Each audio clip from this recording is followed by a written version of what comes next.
Welcome to Atlantic Tarot. This is the tarot forecast for Sagittarius for the month of July, but mainly August 2025. So we are in the cousin sign of Leo. So fire signs connect, fire signs get going. So lots of energy, physical energy to do whatever it is you have to do going around in the fire sign home place.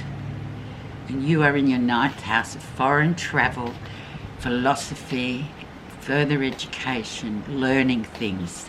Especially if you're traveling, this is amazing because traveling really opens our eyes up to lots of different things, but basically we see other people doing the same thing but with their own connection to their country and their belief system. So it's quite amazing. It's an amazing experience. Now, if you're not travelling, you still might find yourself watching travel programs or programs about far off places on YouTube or Instagram or wherever. So it's really very, and belongs. The ninth house is Sagittarian's house. It's your abode. So the energy around is the King of Wands, leadership, perseverance, getting there, having, really given it everything you've got physically to get yourself to this strong position. Can be you, or it can be also a male figure in your life or somebody in your life that really sort of inspires you. Leadership, very much leadership. Perseverance is the main thing I've learnt with the King of Wands. He just kind of does not give up at all, ever. So let's go forth and see the messages for you guys. I'm going to put that back. For this next 4 weeks. Be very interesting, Sag, seeing what comes. Especially in the ninth house.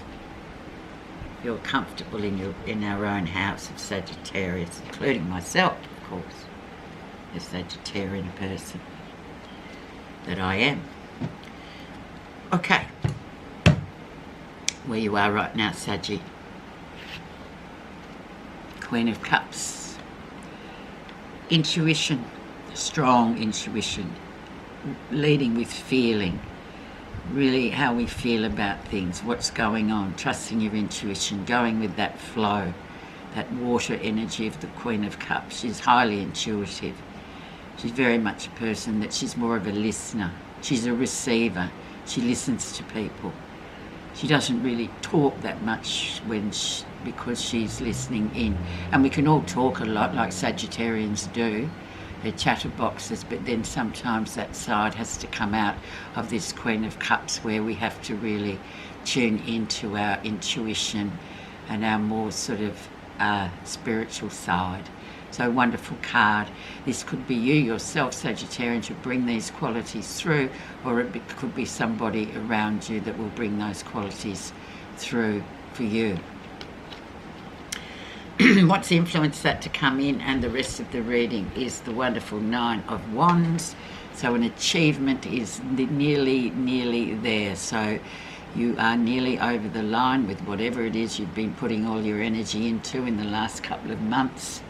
You're probably exhausted, but you will get over that line. You will get everything done. There's been a lot going on, but this is the card for literally. 9 is also about completion too. So don't fall at the last metre, just keep running until you get over the line. Fantastic card. 9 of Wands belongs to Sagittarius, so there you go. Don't give up.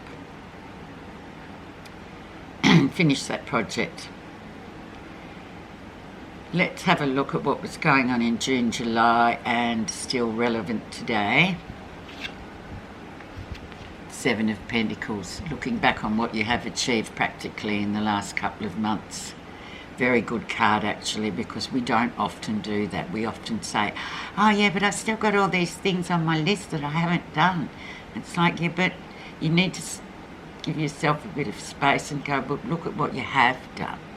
So it's a wonderful card to sort of stop, turn around and look at the achievements that you have made in the last, whatever, it's going to be 8 months. Goodness me. Wonderful card, practical card, earthy card. So you've done well.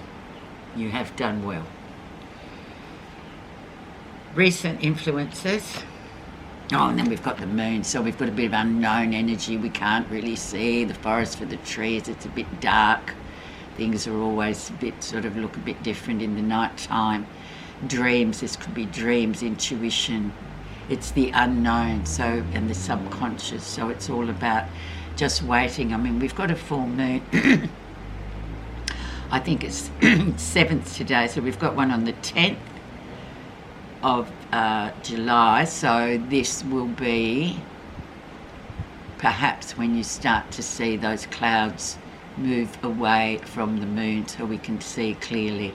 So full moons, beginnings and endings, so wonderful, but we can't really see it yet. But there's something unknown that you've gone, oh my God, what if? I'm not sure, I can't see the outcome yet, but it will be seen very soon.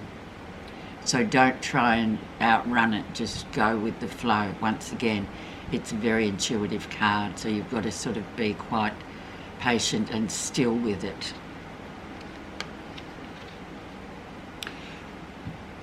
The lesson you'll be learning. 6 of Wands, success, success, success.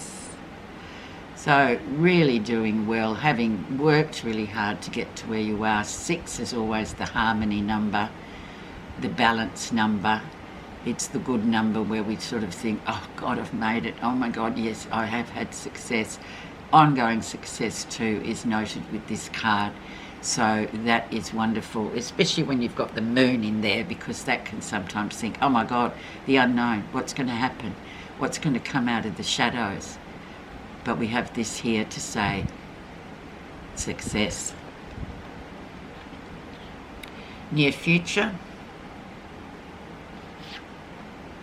10 of Swords, so the end of a difficult period of mind energy just going wild, literally, or difficult times with family members, difficult times with communication and just getting things done. And it's just like, oh my God, you know, this has been a long haul.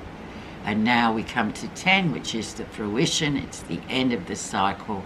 So we can be quite happy about that at least. The mind can have a bit of a rest. And you've got Wands cards, so practical cards. The big card is the moon though, and that's the unknown. And sometimes we have to just trust the unknown, don't we? Because there's no way you can find out what it is.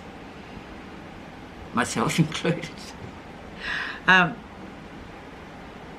Let's see what you're not realising that's happening. And we have Temperance, a Sagittarian card. So divine time.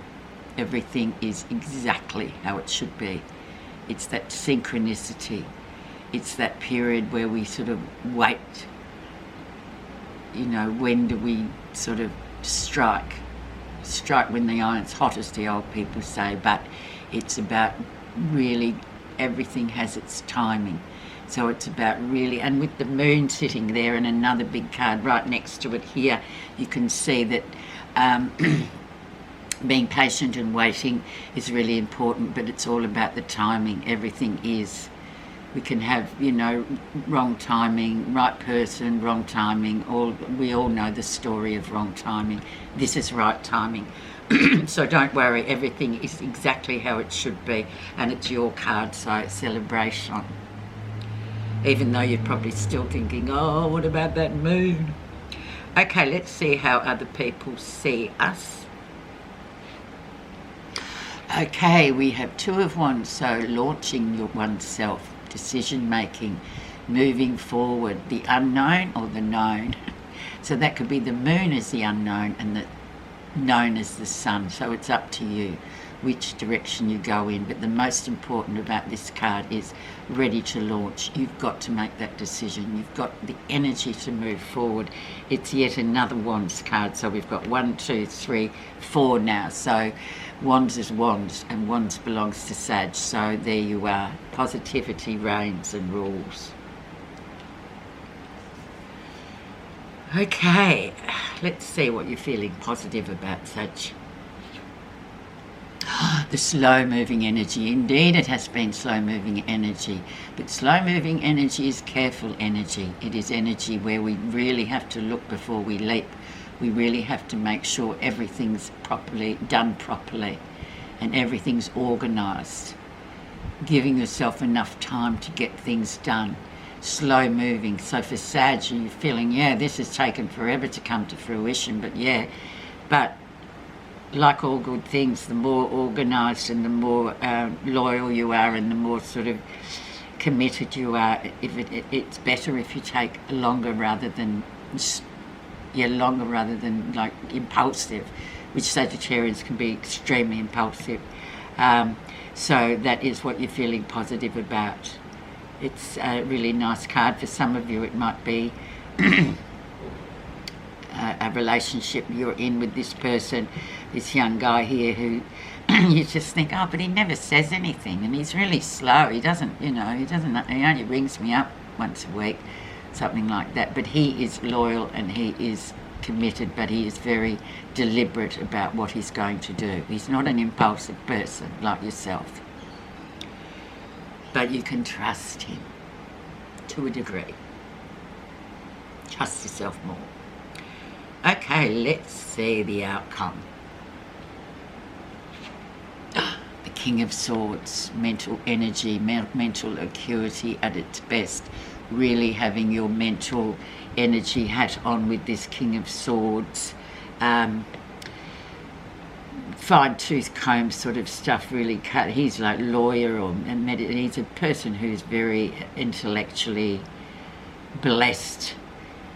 He usually talks about lawyers, funnily enough, or doctors, or someone that really sort of has that aptitude to study and be committed. But he's also comes in, I mean, if it was relationship-wise, he's a good talker. He can talk the talk, but whether he can back it up or not. But basically, the message of the King of Swords is if this is not a man that comes into your sort of area or your energy, he is there to teach you to sort of be very sort of astute with your communication and what you do, decisions you make, all those sort of things that are governed by the mind, intellect. So you've got the King of Wands and the King of Swords. So you've got a great combination of physical energy, perseverance, and strong mental clarity as well. Okay, let's just have a look. We can't put one on the moon, though. I'm sorry, Sag, because you just can't. It's just a rule with the tarot. I'm going to put one on this Ten of Swords and we'll see what's been underneath this angst of the Ten of Swords. But it is the end of this period. The Fire Fairy. Oh, wow. Your fire once again. Creative action and optimism. Number 30. The Fire Fairy sparks ideas into action. She rules the flame of creativity and encourages you to move quickly. She is also the voice of happy optimism, showing you signs, signals and omens to support your dreams. The Fire Fairy gives you hope and courage and ensures that your dreams will come true if you simply act on them. When the Fire Fairy appears on your path, she gives you a gift, a magical sense of energy to help you complete any idea you have that serves the greater good. She signals positive outcomes for your efforts. Yay. The Fire Fairy brings you another gift, illumination. When you're in the dark about something, the Fire Fairy lends you light so that your path will be fulfilled with illumination. All things come to light quickly when the Fire Fairy appears. Lovely. Have a great month, Sag, and thank you as ever for listening.